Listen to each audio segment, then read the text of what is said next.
Ramdam na sa ilang bahagi ng Visayas at Mindanao ang ulang dala ng bagyong Basyang.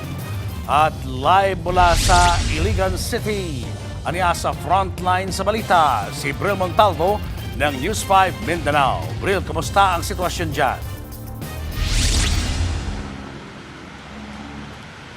Julius, ramdam na sa iba't ibang probinsya dito nga sa Mindanao ang epekto ni Typhoon Basyang. Nagpatupad na din ng class suspension ng ilang bayan dahil sa sama ng panahon. Sa Caraga, Davao Oriental, tila nagsasayawan ang puno sa lakas ng hangin.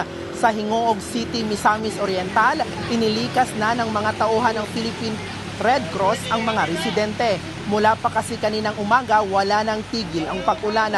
22 bayan sa probinsya ang nagpatupad ng class suspension dahil sa epekto ng bagyong Basyang. Sa Davao City, alas 8 na kaninang umaga nang mag-abiso ang lokal na pamahalaan ng class suspension. Ang problema, nasa paaralan na ang mga estudyante, tuloy nahirapan silang lahat sa pag-uwi. Sa Malaybalay City, Bukidnon, nasa eskwelahan na rin ang mga estudyante nang magdeklara ng suspension ng klase ang LGU.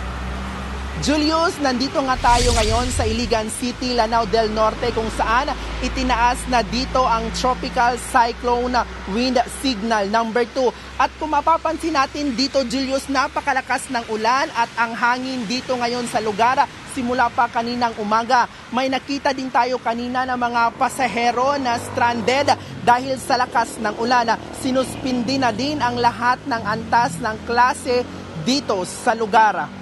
Yan muna ang latest. Balik sa iyo, Julius. Maraming salamat at mag-iingat kayo, Bril Montalvo.